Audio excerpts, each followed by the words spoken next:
क्या 2035 तक ताजमहल को तोड़ दिया जाएगा? क्या है इसके पीछे की सच्चाई? साल 2018 में भारत के सुप्रीम कोर्ट ने उत्तर प्रदेश की सरकार को फटकार लगाते हुए कहा कि या तो ताजमहल की मरम्मत करवा लीजिए या फिर इसे तबाह कर दीजिए। हालांकि ये बात सुप्रीम कोर्ट ने इसकी देखभाल में की जा रही लापरवाही के कारण कही थी। ऐसा इसलिए क्योंकि पिछले 30 सालों में ताजमहल को जितना नुकसान पहुंचा है उतना इसे पिछले 368 सालों में नहीं पहुंचा। इसके अलावा साल 2014 के बाद देश में मस्जिदों के खिलाफ कोर्ट में काफी पिटीशन दाखिल हुए हैं, जैसे कि मथुरा की ईदगाह मस्जिद, काशी की ज्ञान व्यापी मस्जिद, जिन्हें हिंदू मंदिर मानकर कोर्ट में इनके डिमोलिएशन के लिए याचिका दाखिल की गई। इस कारण से दोस्तों इस समय देश में एक बहस सी छिड़ चुकी है कि क्या पॉल्यूशन के कारण ताजमहल खत्म हो जाएगा या फिर इसका हश्र बाबरी मस्जिद के जैसा ही होने वाला है। आज के इस वीडियो में ताजमहल टूटेगा या नहीं, इस सवाल का जवाब जानने की हम कोशिश करते हैं। दोस्तों, ताजमहल के टूटने का पहला कारण बढ़ता पॉल्यूशन है। दोस्तों, इस समय पूरी दुनिया पॉल्यूशन के रूप में एक बहुत ही बड़ी समस्या का सामना कर रही है। इस बढ़ते पॉल्यूशन के कारण ही ताजमहल को सबसे ज्यादा नुकसान पहुंच रहा है, क्योंकि ताजमहल मार्बल का बना हुआ है, जो कि एक कार्बन बेस्ड कंपाउंड है जो एटमॉस्फेयर में मौजूद पार्टिकुलेट मैटर से तुरंत ही रिएक्शन करने लगता है। पार्टिकुलेट मैटर यानी पीएम ऐसे पार्टिकल्स को कहा जाता है जिनका साइज 2.5 माइक्रोन तक होता है। इस बारे में सीपीसीबी ने एक रिपोर्ट पेश करते हुए कहा कि साल 2002 से लेकर साल 2020 तक ताजमहल को सबसे ज्यादा नुकसान पहुंचा है, क्योंकि एटमॉस्फेयर में मौजूद पीएम की वैल्यू 2.5 थी, तो वहीं 2020 तक एटमॉस्फेयर में इनकी वैल्यू बढ़कर 100 से भी ज्यादा हो चुकी है। इसके अलावा इस समय एटमॉस्फेयर में नैनो पार्टिकल्स की संख्या भी तेजी से बढ़ रही है। ये नैनो और पीएम पार्टिकल्स मार्बल के साथ तेजी से रिएक्शन करके इसमें सेटल होने लगते हैं, और इस कारण से मार्बल की सफेद बिल्डिंग का रंग लगातार पीला होता जा रहा है, जिसे मार्बल कैंसर भी कहा जाता है। इस तरह से बढ़ते पॉल्यूशन का कारण है आगरा के आसपास लगातार विकसित होती इंडस्ट्रीज। ताजमहल के टूटने का दूसरा कारण इसकी जियोग्राफिकल सिचुएशंस भी है। दोस्तों, ताजमहल की नींव बनाने के लिए उस समय के इंजीनियर्स ने लकड़ी का बेस तैयार किया था, जो हर समय यमुना के नदी के पानी के संपर्क में रहती है। इसे इस तरह से बनाया गया था कि लगातार पानी के संपर्क में बने रहने के कारण लगातार इसकी मजबूती बढ़ती जाती है। लेकिन पिछले कुछ सालों से यमुना के लगातार घटते वाटर लेवल के कारण ताजमहल लगातार जमीन में धंसता जा रहा है। इसके अलावा ताजमहल के आसपास के क्षेत्र में आने वाले तूफान भी इसकी बर्बादी की दास्तां लिखने में कोई कसर नहीं छोड़ते हैं।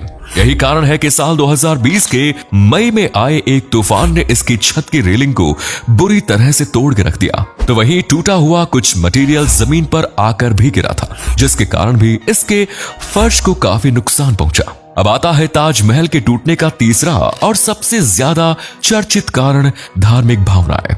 दोस्तों, साल 2015 में उत्तर प्रदेश के डिस्ट्रिक्ट कोर्ट में एक पिटीशन दायर की गई और कहा गया कि किसी जमाने में ताजमहल की जमीन पर एक हिंदू शिव मंदिर मौजूद था। इसके पीछे प्रोफेसर पीएन ओक की लिखी हुई बुक ताजमहल एक तेजु महालय मंदिर का रेफरेंस दिया गया है।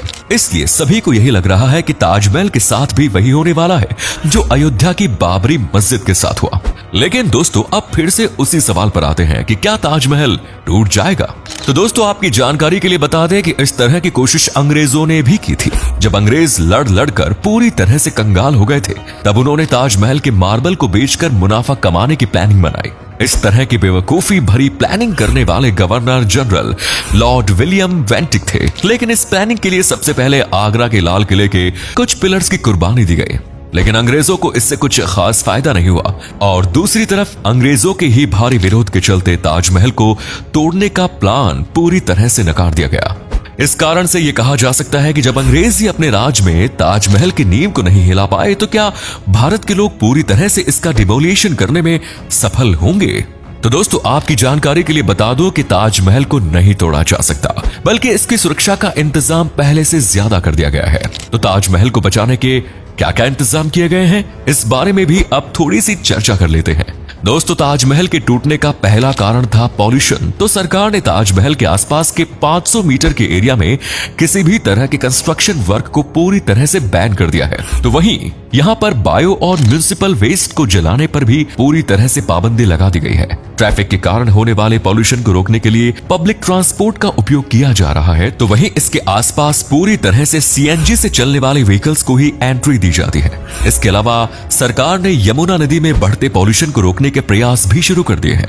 दोस्तों, सरकार ने यमुना नदी में गिरने वाले इंडस्ट्रियल और गंदे नालों को रिलोकेट करने का काम भी शुरू कर दिया है। ताजमहल के टूटने का दूसरा कारण था इसकी जियोग्राफिकल लोकेशन। दोस्तों, जब ताजमहल को बनाया गया तब इंजीनियर्स ने इसकी मजबूती के लिए यहाँ की रेतीली जमीन की खुदाई तब तक की थी जब तक कि ठोस जमीन नहीं आई। फिर इसके बाद इसकी नींव में महोगनी की लकड़ी, लोहे का उपयोग करके इसकी नींव को भरा गया। लेकिन सबसे मजेदार बात तो यह है कि इसे इस तरह से बनाया गया था कि यह लगातार पानी के संपर्क में बनी रहे और इसी कारण से इसकी मजबूती लगातार बढ़ती रहे।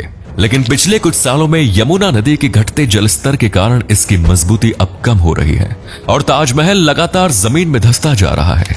इसे बचाने के लिए एक्सपर्ट्स की टीम ने एक सजेशन दिया कि यमुना नदी पर एक बांध बना दिया जाए ताकि ताजमहल के पास यमुना नदी के वाटर लेवल को बढ़ाया जा सके और उसे स्टेबल भी रखा जा सके।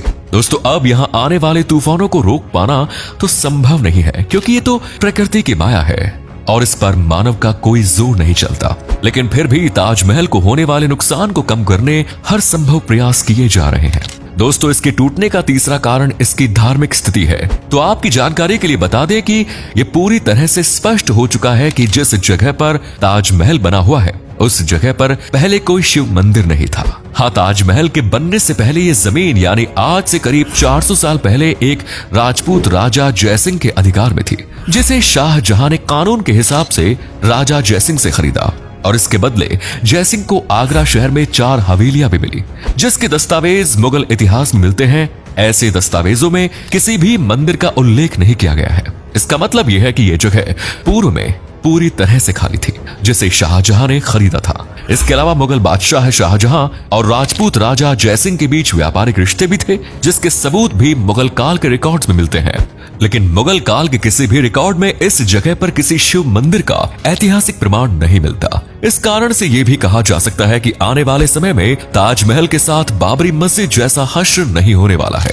बाबरी के विध्वंस का कारण जहां एक तरफ धार्मिक भावनाएं रहीं, तो वहीं इससे जुड़े ऐतिहासिक प्रमाण भी मौजूद थे, जो बाद में हुई आर्कियोलॉजिकल खुदाई में पूरी तरह से स्पष्ट हो गए थे।